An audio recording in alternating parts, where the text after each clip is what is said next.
with all due respect.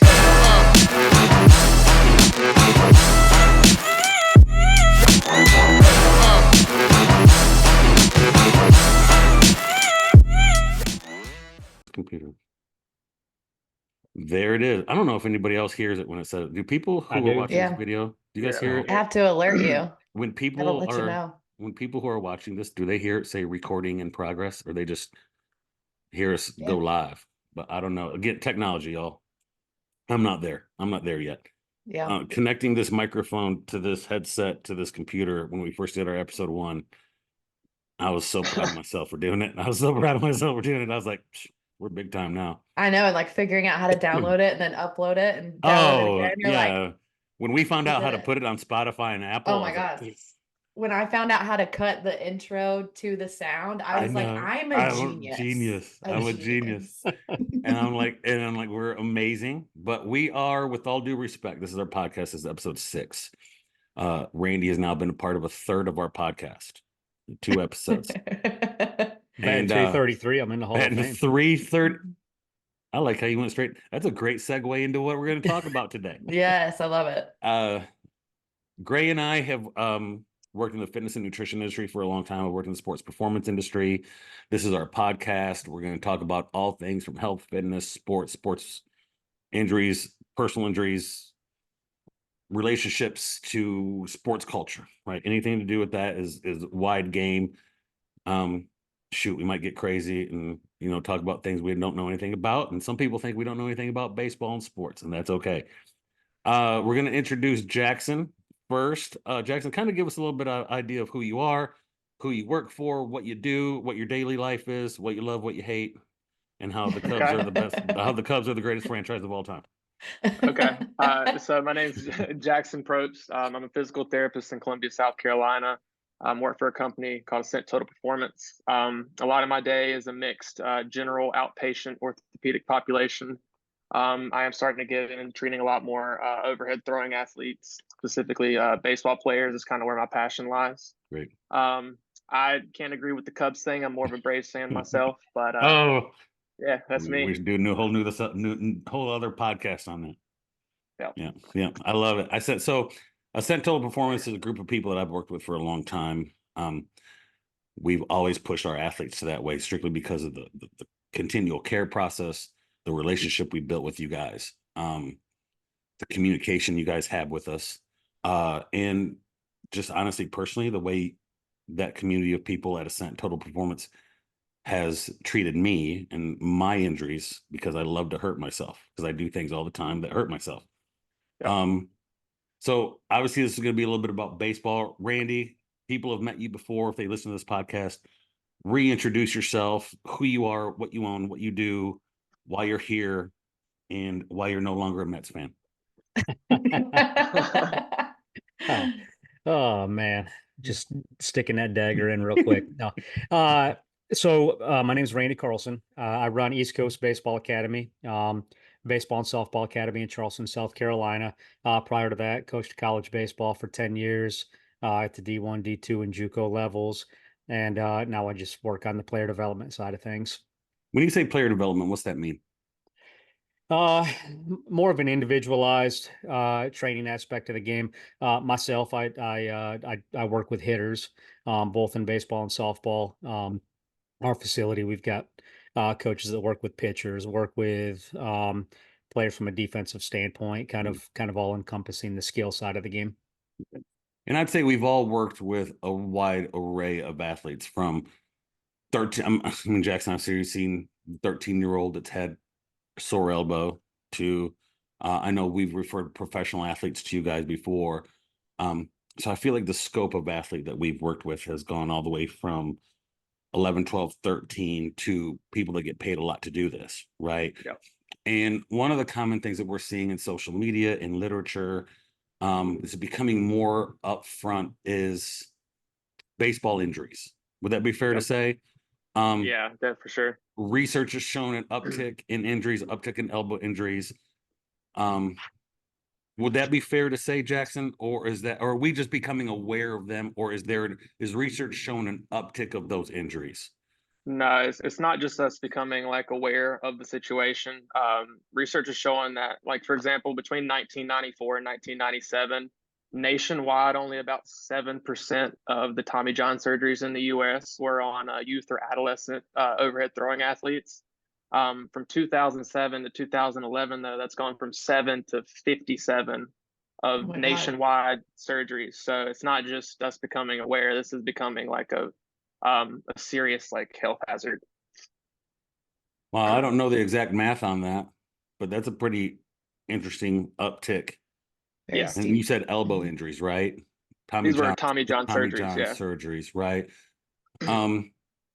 Do you think that's because of like more accessibility to surgery over time, and like you can diagnose the injury a lot easier between the two different time periods, or do you think that there is a substantial increased risk because of increased playing time? It could be a little bit of both. Every time we talk about statistics, it's also always like a multifactorial model that we're going to look at. Is it environmental? Is it biological? Have we gotten Right. better at diagnosing it? For the most part, the diagnosis of a Tommy John injury has been the same. Image it, get a look at it. You can stress test it in the clinic, and it's pretty kind of easy to diagnose because you're just looking at one tissue. So, I mean, it could be that now that imaging is more accessible, we are getting these kids that are getting MRIs and CTs and things more quickly. But my best guess is that's not why it's gone from 7 to 57. Yeah. There's some underlying issues that I think we're all about to get into, but it's the jump that we've made from 94 to 2011, from 7 to 57. That's the concerning aspect. Right. Yeah, me and Randy will spend the day sometimes throwing like sports hot takes at each other, right? Yeah. And like we'll just throw these crazy hot takes, and I think it's just we send it to each other before we post it, so we're just not brutalized on social media. Like, Randy, diagnose. Here's my hot take. I made a point to Randy today. I said, in the Dominican Republic, they call it dead arm. Oh, the kid's just got a dead arm, right? Oh, his arm is just not there, right? Yep. How many of those would be labral tears, rotator cuff tears, Tommy Johns, that they just say, oh, the arm's a dead arm, right? The arm's not there anymore, right? You know, and Randy, that's true. Like when I said that to you today, you're like, yeah, they don't diagnose those, right? And Dominican Republic is, I mean, it's the mecca of baseball, right? I mean, I've seen so many prospects come out of the United States and they're like 18, 19, 20 years old. And they're like, oh, that kid's a great shortstop. And I hear a scout be like, I got a 14-year-old in Dominican Republic. They'll turn it faster than that. Right. Yeah. Right. And that's true. Right. I've actually heard or agents say that to me. Those kids play a lot of baseball. Right. Is that true, Rain? Like, Oh, absolutely. Yeah. But do you see similar injuries coming out of there, or is it just they're not undiagnosed, they don't see it, they don't worry about it, they just kind of treat it like IMG treats people and just pushes them off to the side when they're not ready to make, like, you know, they're just like, well, you didn't have what it took, right? Sure. That's and that's just the devil's advocate side of it, but still 7 to 9% to 57% is a concerning number, right? Yeah, absolutely. So absolutely. the question that you do is like, all right, that number doesn't, when people are like, well, what's the core root of that problem, right?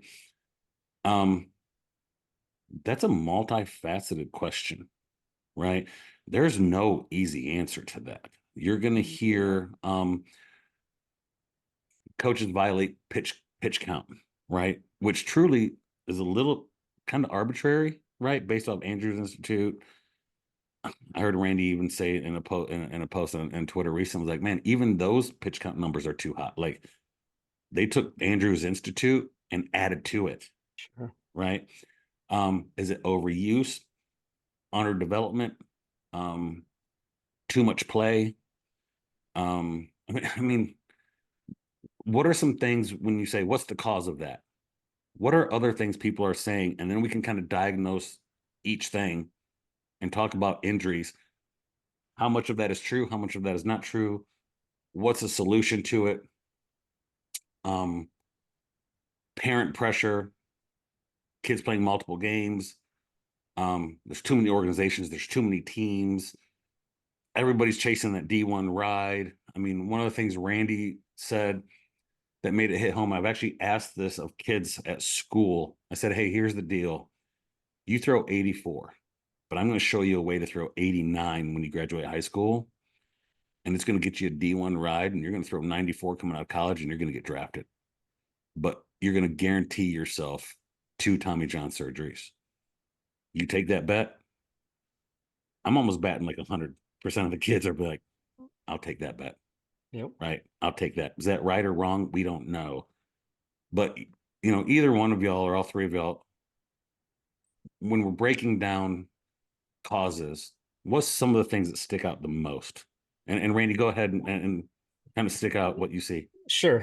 And you know, Jackson kind of said it earlier that there's so many variables, so many contributing factors. And I think, you know, a lot of times, just like anything else, you know, we want to simplify stuff and find like one cause or one reason for everything. But there's really so many things that are playing into this. And I think the overall, and this could be a multifaceted discussion too, but just the overall attitude of youth sports and everything is a contributing factor.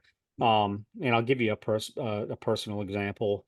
When I was in high school, I was in the ninth grade. I had elbow pain all the time, constantly, all through Little League, getting into my high school career, just constant elbow pain. You know, and of course, we didn't have travel ball or anything like that at that point. It was just Little League. It was, you know, there was no overplaying, anything like that. And finally, at one point, it's like, you know what? Let's go to a doctor and go in there. And I'll never forget one of the first things he says after, you know, myself and my parents kind of described the situation and the constant pain. And he just looked at me and he goes, have you ever thought that maybe you're just not baseball material? And my mom looks at him and goes, oh dear God, don't tell him that. You know, just knowing how much, you know, the game meant to me and all of that. But it was more like, okay, well, we'll see what we can do. But you know, it is what it is. And, you know, nowadays, if you go in, first off, man, imagine a doctor saying that to somebody's kids and parents now. Can you imagine just you know, saying like, oh my hey, gosh. this is Darwinism playing out, dude. yeah, yeah. Like you just And- ain't made for it. Right. And, you know, and now it's, you know, you're certainly going to get looked at a whole lot more in depth. That's a Mhm. contributing factor. We know that the kids playing, you know, 54 weeks a year here, and you know, tournaments on Christmas, as we joke about a lot of Yeah. times. We know that's a contributing factor. There's so many things that play a role, and it's so hard to pinpoint, you know, one aspect or paint every situation with the same brush. But I do think that the attitudes have a big a role in that. And also, you know, kind of taken back, if if it would have been, hey, you know, there's nothing we can do and you can either play with it or not, it would have been okay, you know. And my parent, okay, you know, you take a kid in now, shoot, you know, uh, I feel like you're going to get a whole lot different answer out of a lot of these parents. It's like, no, man, my son, you know what we've put into this thing. My son's going to be Yeah. you know, going to be a D1 guy. He's going to be this. Sure, we don't need Tommy John, Doc. You know, I mean, there's just the entire attitude has changed as well. So there's certainly um, like real concrete factors, but just the way people look at it too has completely changed. The attitude, I think, is a great place to start. Jackson, from a medical standpoint, Andrews Institute was very early pumping out a lot of this content, right? Like a lot of, they put out the pitch count, which is always interesting. If you look at Dr. James Andrews' numbers for pitch count, it is funny because when you go to USA Baseball, those pitch count numbers aren't Dr. Andrews' numbers. They're inflated. Yeah. So they even to the point, it's like, oh, Dr. Andrews said this should be the pitch count per outing for a 13-year-old. Let's add 15 pitches to that.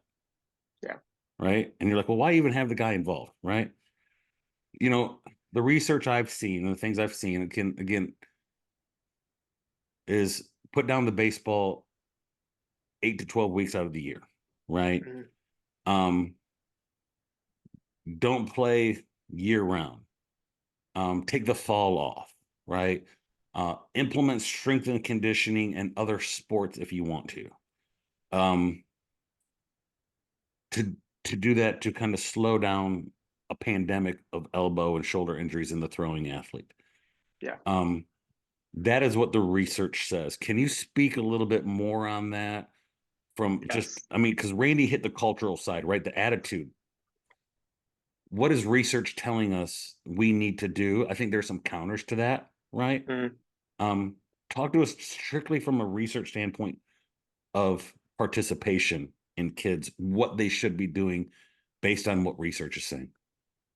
So while it's in the forefront, like let's talk about like adding 15 pitches. So if we look at it from like a biomechanical perspective and getting like real technical with the math, 15 pitches doesn't seem like a whole lot.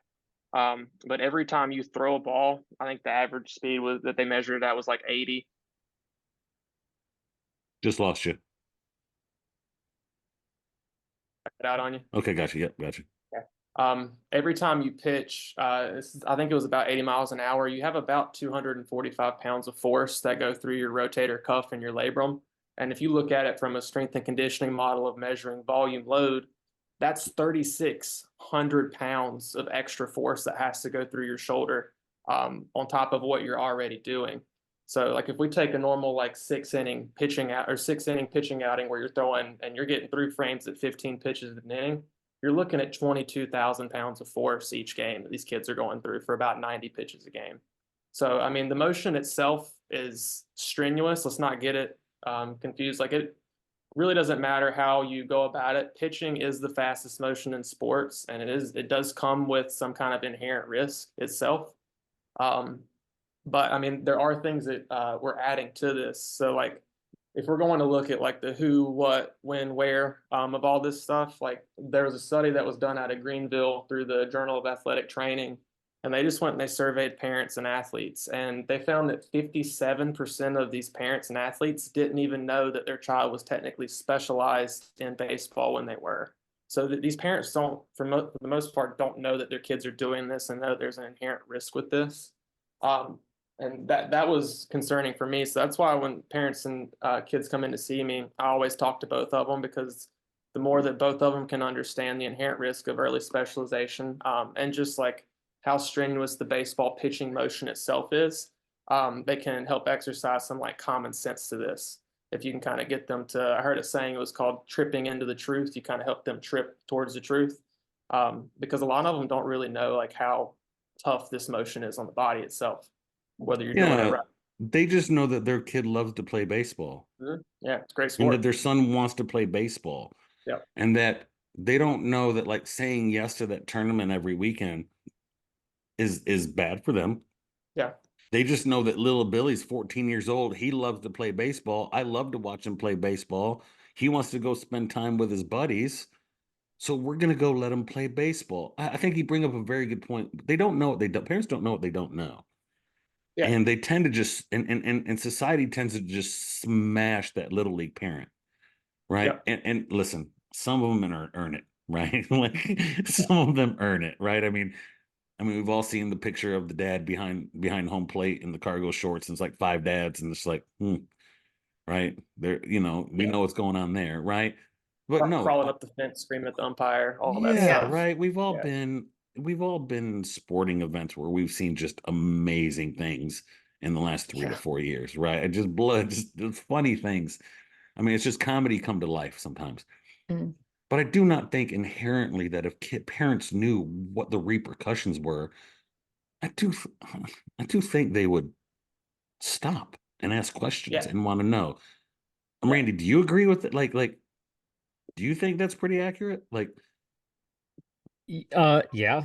And as we're going to, I'm thinking of so many like individual examples as we're kind of talking through this. Me too.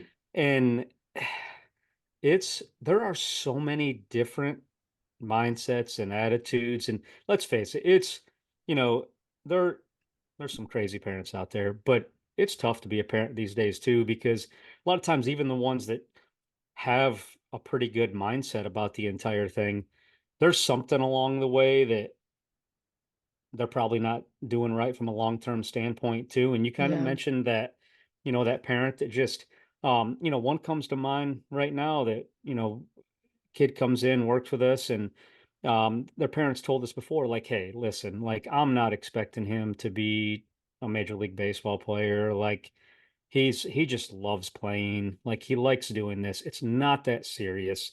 We're supporting him because he loves it so much and it's what he wants to do and this and that. Well, that kid's pretty good.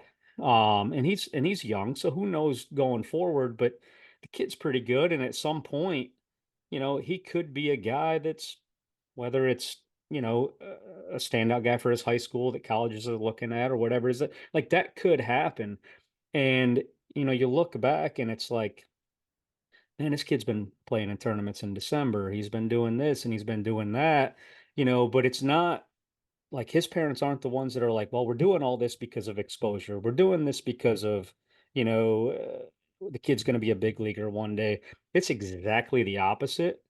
But, not that kid's kind of could potentially be at risk too. So it's like there's so many angles to this entire thing. And and it's a lot harder to turn around and tell that parent that, hey, you might not want to do this because, you know, the kid is pretty good. He might have a future down Yeah. the road because they're not looking at it like that. It's simply fun and it's what he wants to do, and so it's hard. It's hard. Yeah.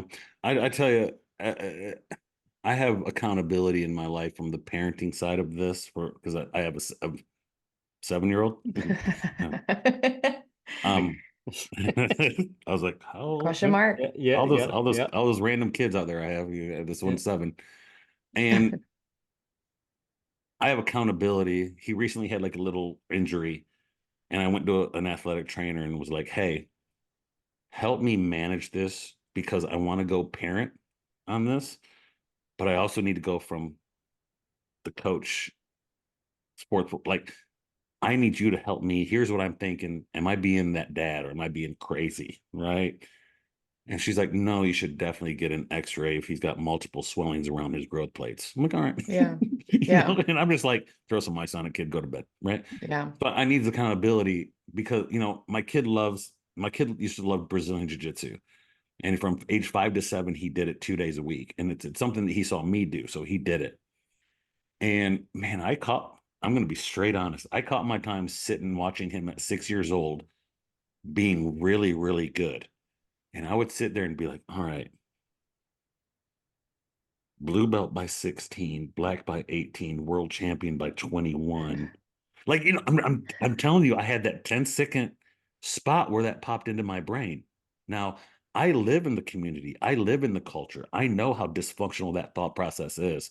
And I still had it for 10 seconds. I think And it's like a protagonist thought process. You look at people you love and like your children, especially like you want I them to be believe great. I believe in your ability. Yeah, you want your Like, child to be, there's exactly. nobody here that's going to have a child that's going to be like, I want that kid to be great. Yeah. Right. And I'll do anything to do it. Yeah. So imagine the parent that doesn't grow up in this, that doesn't live in this. He sees their child do something, and all of a sudden they're 99% all in on it. Right. Yeah. And I have to remind myself of that with parents because I had a side chat conversation with a dad. I made the decision to start creating, and me and Gray, when we started this podcast, I had some experiences on social media where I said, you know what, I'm ready to talk about a lot of this stuff. There's a lot of stuff me and Gray are ready to talk about. We're ready to put it out there, ready to share it, ready to put ourselves out there. Because when you put yourself out on this subject, you also open yourself up to criticism. Right. I had a private training facility where there are baseball programs, big travel baseball programs that would stop sending their kid to us because of the stance I took on full-time participation in injury. And well, we're not going to send our kid to you anymore. I was like, well, at the end of the day, I'm going to feel really good about what I did because I made myself a promise that I will never sacrifice what's best for a kid because of pressure from a parent or a coach. Yeah. Right. And I had to make that promise as I re-entered this industry.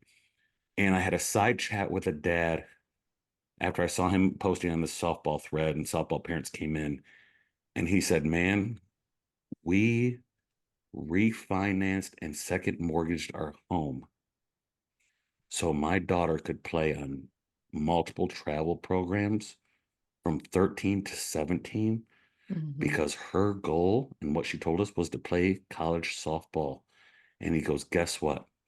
When she was a senior in high school, she came to us and said it wasn't fun anymore and wanted to quit. And it broke my heart. Yeah. Because one, I wanted it for her, and two, I invested over $50,000 Yeah. in 4 years to my daughter wanting to play college softball. And I have a feeling that that is not an unfamiliar story in baseball, softball, soccer, travel, volleyball, basketball, AA, Anything. No, like anything. Because that's anything. exactly what I Piano. experienced. Yeah, it's Yeah. exactly what I experienced growing up and playing sports. Like my parents were very encouraging of playing in college. And by the time I was 16, I was so burnt out of being on a field constantly. I was like, I can't do this anymore. Like I had two-a-days for like 5 years. I was like, Yeah. I'm done. I can't do it anymore. So that's the So I social get side. that. That's the social Yeah, side, right? And you 100%. experienced that, great. Randy, you see it. I've seen it. From a medical side, Jackson, you've seen it. But it is constant injury. Like I had injuries all the time just from overplaying. Overplaying. And it's like going back to not thinking about the long-term effects of overplaying in youth sports. Like I still deal with hip and knee pain because I played soccer so maliciously. Like it was, And then you I still deal with it. transitioned to lacrosse, right? Yeah, but I Yeah. played soccer and lacrosse at the same time. Like I did soccer in the fall, lacrosse in the spring. So you carry that with you.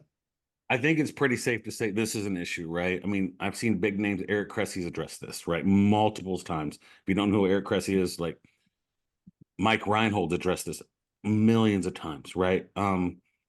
There's now podcasts and content out speaking against travel sports and bashing travel sports. And I don't think that's right.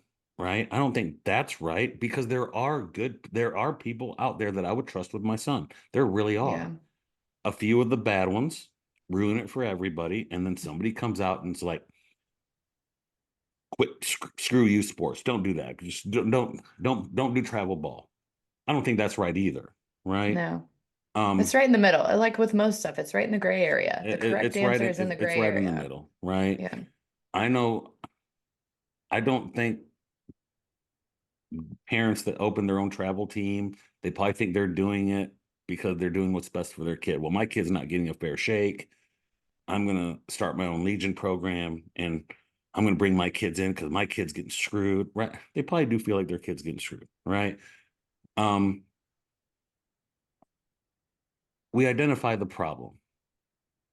7% to 57% is a pretty shocking number. And that's 10 years ago, right? And I think that number, along with, there's a study that went out, and we've talked about this before.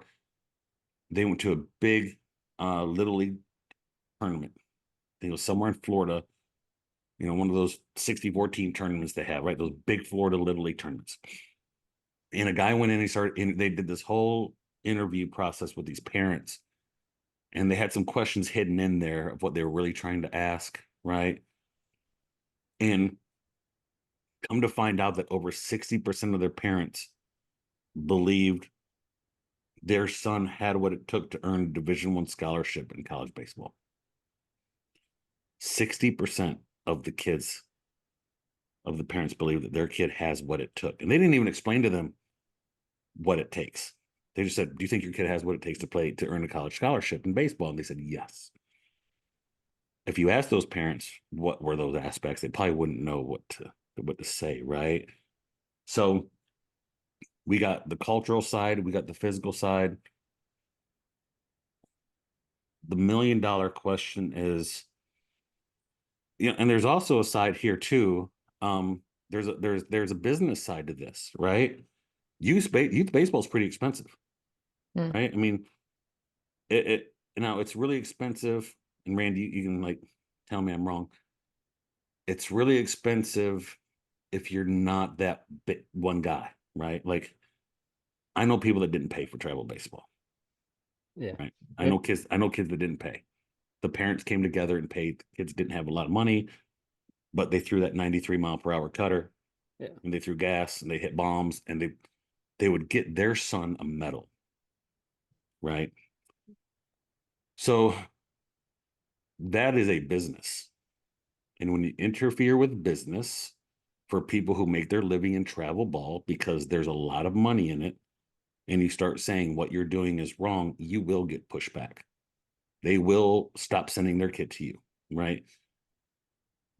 I'll open this up to Jackson from the medical side. To see those numbers reverse, that's a social, economic, from a medical side.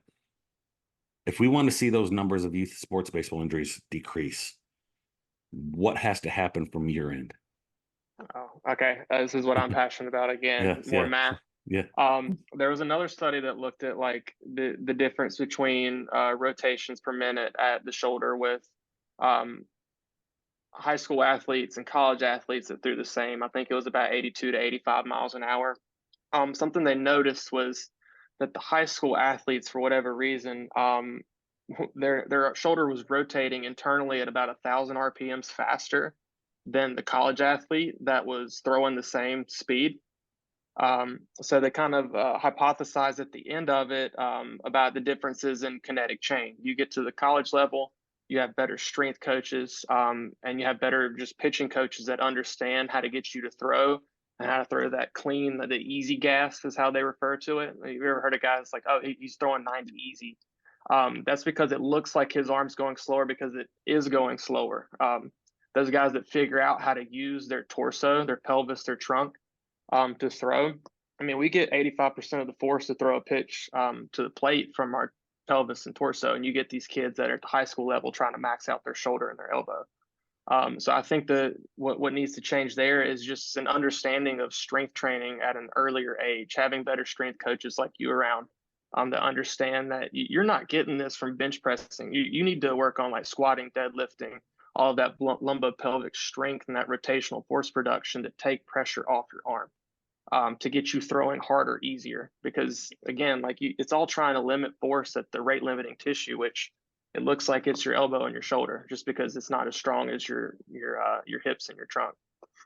So I think that's probably the bigger thing that people should be attacking first, is understanding like how to strength train and exactly what to strength train itself.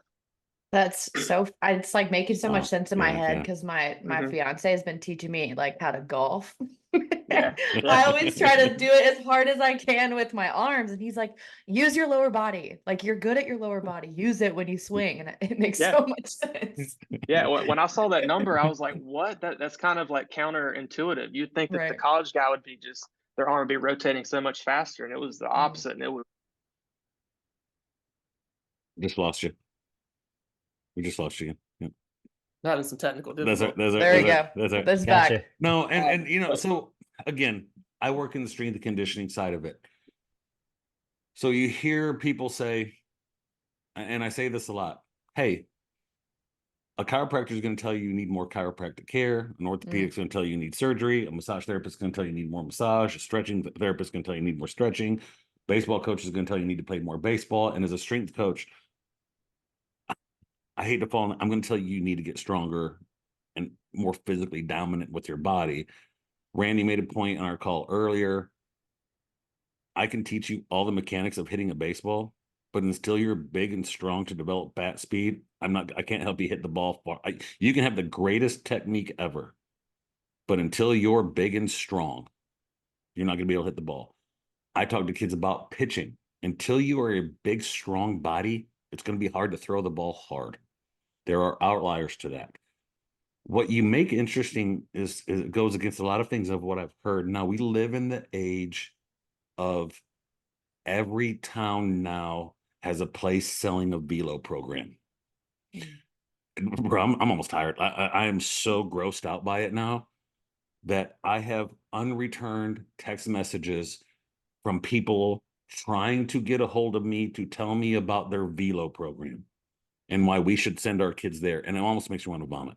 Like Will you almost. explain what a velo program Okay, is? velocity program. Okay. A goal, a program whose whole goal is to get the kid to throw the ball faster. Gotcha. Yeah. Because Cool. people say the harder you throw the ball, the more likely you are to play college. Right. Right. And you hear people say, well, it's about pitchability, not velo. Well, how come when you go to a showcase, everybody pulls out the gun? Mm-hmm. It's not the truth. Right. I hear so many college coaches, and Randy, you can back me up if I'm wrong. Well, how hard does he throw? You don't throw hard enough. It's like we speak out of both sides of our mouth. We want pitchers. We want a guy who has pitchability, but then we pull out the radar gun.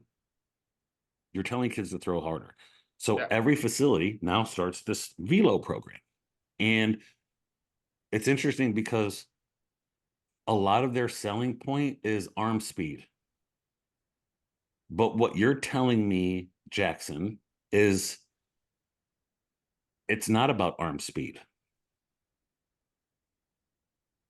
Not entirely. Okay, yeah. I mean, because you're telling me the high school kid, their arm velocity is faster than the college kid for the same speed. Yeah. For the same speed. Okay. I hear you across the board. So they were looking at like the 82 to 85 mile per hour range. Okay. So it's all about like energy transfer from the ground to the hand. The college athlete's just more efficient. They don't have to rotate their arm quite as quick. Okay. So you're limiting the forces that cause shoulder, elbow injuries. Okay. What I'm seeing are these people send me videos of 13, 14, 15-year-old kids doing weighted ball programs, doing medicine ball programs, and to my perspective, getting a kid to do a proper goblet squat and a pull-up and a push-up without thoracic extension and basic fundamental strength and conditioning exercises for 13 to 16-year-old is a velocity program in itself. Right? Yeah. Randy, talk a little bit more about what we talked about in our call earlier about your concept on the strength and conditioning side of baseball. We got it from an injury prevention side. We got it from a strong body side. Strong bodies get strong. That's our best way to prevent injuries, to become strong bodies to counteract the stressors of the sport. Jackson, is that kind of what you're saying? Is a strong body can counteract the stress of the sport? Yeah, essentially. Okay. You get better at producing energy from places other than your shoulder and your elbow, and your shoulder and your elbow are going to have a much easier time with each pitch. Okay. Randy, you are very much a proponent of strength and conditioning, right? Mm-hmm. I'm a proponent of, I live in it. I don't want to sit in that silo and tell people that that's it because I work in it. But the most successful athletes that I've seen that stay injury free, one, they're a little bit lucky. Two, they're very, very, very talented, right? You want to see an injury, throw a group of unathletic kids on a soccer field and they're all going to get hurt. And that has nothing to do with overtraining, overplaying. It's just they're not coordinated and they're going to fall and get hurt, right? From your perspective, the strength and conditioning side aspect of what we're talking about today, where does that play? Not just performance, injury, ceiling. Yeah, and not just the strength aspect, but the mobility aspect as well. Those two areas are so underappreciated by far too many players and their parents. And I've told so many players before, it's like if you can't move the way we need to move, and if you don't have a certain level of strength, there's only so much you're going to be able to do. Like you're so limited, and and again, and not to be, negative Nancy all the time, but the number of players that it's like, whether it's pitching lessons, hitting lessons, you name it. It's like they'll do that every week. They'll come in, they'll have their expectations for, their performance from that standpoint. But without, when you start talking to them about, hey, sorry, all right, are you seeing a strength coach? Are you on a program? Are you this or are you that? And the excuses start to flow. It's like, well, I'm busy with this and school, and it's like you're not. It's just your priorities aren't aren't where they need to be. And you come in and you expect, hey, if I do these pitching lessons, I do these hitting lessons, I'm going to be, here or whatever. Your body's not, the capability of your body is not at that point. So we can give you, quote unquote, a perfect swing. Of course it doesn't exist, but, from just a example standpoint, it's like you could have the perfect swing if you're not strong, if you're not um you know if your body can't generate that type of force, it doesn't matter what it looks like. Your ceiling's just not where it needs to be. Mm. And I, not to kind of stumble around it here, but it's a frustrating aspect of development. The lack of appreciation for the strength and mobility side. I think it also comes back into, Josh, what we always talk about is it's not important enough in a parent's life to have strength training. So it's not going to be important in a child's life to see strength training because their parents don't do it, And I know we talked about this last time we had the esports culture podcast. My parents pushed me very hard in sport, but did I see my parents exercise very often or come outside and kick a soccer ball around with me? No. So was it a priority for me? No. It wasn't until I could make my own decisions and make sure that I was, it actually became a priority for me. Yeah. You bring it, now you're bringing up environment and culture. Yeah. It's amazing the amount of parents that have a different conversation with me when the parent played sports too at a higher level. It's a whole different conversation than with parents that don't.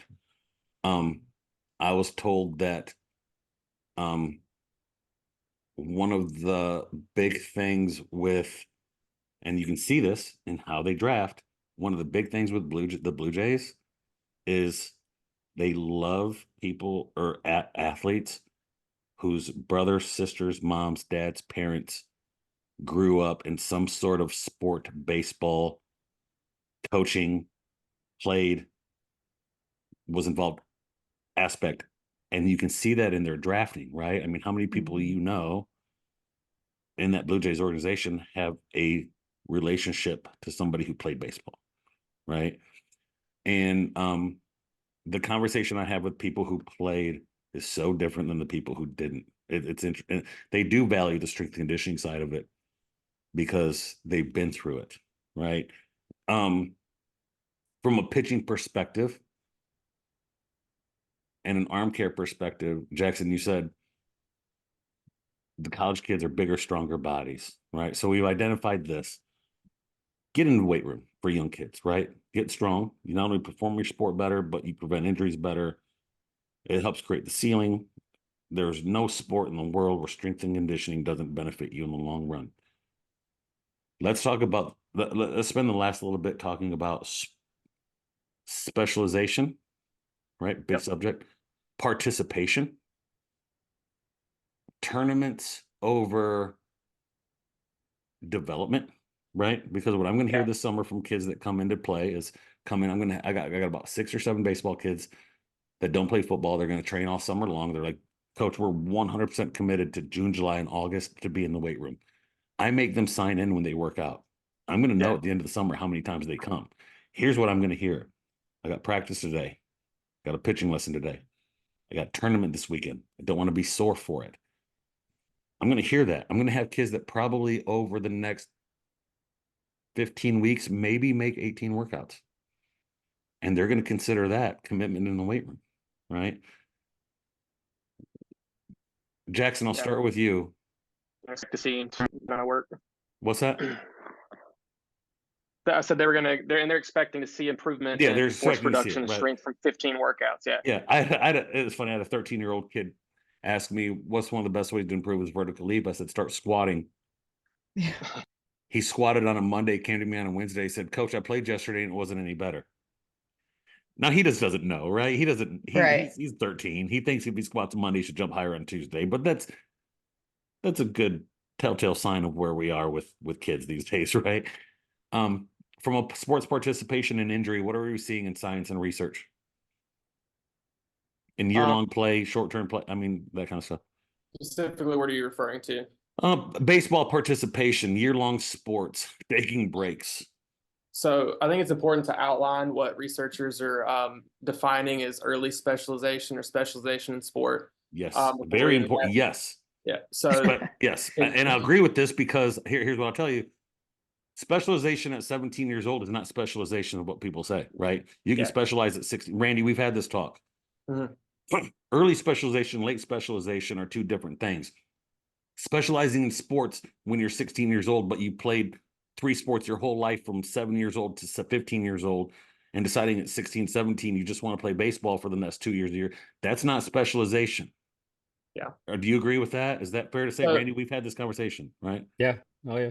Absolutely. Definitionally, that is specialization, but there's a really big differentiating factor between early specialization and specialization late in school. So I mean, you're getting kids that are specializing in baseball. I mean, I've heard it like you were saying, 8U travel teams and 10 years old, 11 years old. So the way that they're defining it is you're playing baseball for more than 8 months out of the year. You have dropped everything down from one sport and you're negating all other sports for baseball. And that's kind of how they've been defining that. So I was actually in a discussion with the coworker earlier today about specializing versus not, and how baseball is a little bit different, where it's much more like repetition-based sport, where if you drop it for 6 months a year and you expect to pick it back up in the summer, you're not going to hit like you want to hit for sure. So, I mean, I think it is possible to specialize in baseball, but to do it appropriately and have the appropriate amount of arm shut down and strength train and do all that stuff. So I don't think that the specialization or the early specialization is the sole contributing factor to these injuries. But what we're seeing right now is it's almost a direct correlation though. So almost every article I look at, that is the sole factor that's directly correlating to a higher risk in injury. And again, I don't think they're looking into a lot of these factors. I don't know how many of these researchers played baseball, but being on the medical aspect of it now and then being inside the travel ball stuff myself and high level baseball, it's not the sole reason. So as much as they want to paint it as that, I think that you can specialize, but there's a certain way that it should be done. We talk about this too, Randy, right? Because I'm not going to force a kid to play basketball if he doesn't want to play basketball. Right. If he just wants to play baseball and it's like, you have to play basketball because you're not going to sports specialize, and the kid hates basketball, I'm not going to tell the kid to play basketball, right? Right. But what I can talk to the kid is proper seasons where strength and conditioning becomes the focus. Not pitching off the mound, not. Yeah, you can do it the right way and spread out over the year where he's not competing and going max 100% competition 24/7. You can shut him down in the fall where he hits twice a week, lifts 3 times a week, focuses on his nutrition, tries to get faster, but still, it's the dial, right? It's the dial method. It's about having a good plan. Yes. And hypothetically speaking, even if you're like, hey, I don't like any other sports, I'm absolutely committed to being the best baseball player I can be and this and that, that still doesn't mean playing every weekend and doing you have to have a good plan that makes sense for the long term. So, some of these people that are choosing to specialize because, these future goals or whatever it is, their plan still sucks. It's like they're going about it all wrong. Even if the goal is, man, I want to be the best baseball player I can be one day. Well, you need to reassess the way you're going about that. Even if you don't want to play another sport, you don't enjoy basketball, you don't enjoy football, you don't enjoy whatever it is, like you have to have a quality plan and a plan that makes sense. And it's so few and far between. And that's the frustrating part. It's like, even if that is your goal, even if that's your goal, and we can't define their goals, they're going to define what it is. All we can do is try to educate them. But some people go about it in such an uneducated manner. And that's the most frustrating aspect is, you're going to define what it is you want to do, but there are people trying to help you and give you good advice. Listen to them. Yeah. I think I remember too from playing lacrosse, this just like popped into my head when I was in high school, I think it was mandatory that we could not touch our sticks during the fall. Like we had to undergo strength conditioning training and like cardio based training in the fall. I just remembered that. I think it was like a literal regulation inside of my sport. Yeah, me I and don't know Randy if that's both. the same. No, that's very common. Me and Randy both Yeah. know a draft pick from a couple years ago, who came to me and he goes, "I need to talk with the team. They drafted me, but they said I can't go in the cage or do anything for 6 weeks." Yeah. Oh yeah. You talked Yeah, about, I yeah. think it was like an actual like South Carolina regulation. And this is a Like kid. none of us could do it. Well, this kid really. Well, this Yeah. kid got drafted. He goes to a pro team, and they said, "Coach, I just had to sit down from an end of year eval. I got to shut down for 6 weeks. I can't do anything." Yeah. Yeah. I can use that virtual reality stuff he could do, which is pretty cool. Yeah. Yeah. But he goes, "I need to go talk with them." He goes, "They don't understand. I'm trying to not just be good. I'm trying to be the best. Yeah. And I don't see how shutting down for 6 weeks makes me better." I knew the answer. I knew what the answer was, because in August, when he's 120 games into it, he's going to go, "Thank God, like my body wouldn't have done it." I just told him to go talk to them and they explained it to him, right? But no, there is a way to just be a kid that wants to play baseball and do a plan that's realistic. I think people hear the sports specialization thing, and I've argued with people about this because they're like, are you pro or anti-sport specialization? It's like, well, of course I'm anti, but you can do it the right, like, you can't just throw that at me and let me, like, there's more to it. Well, if you say he shouldn't play basketball, then you're about sports specialization. No, I'm telling you the kid doesn't love it, so I'm not going to make him play it, but he can just play baseball and have a wonderful career as long as we have a participation plan, a training plan, a throwing plan for year round, to where he takes the fall to get stronger. He picks up the baseball again in November. He gets ready for January. He then gets ready for summer ball. He doesn't sacrifice lifting anytime, right?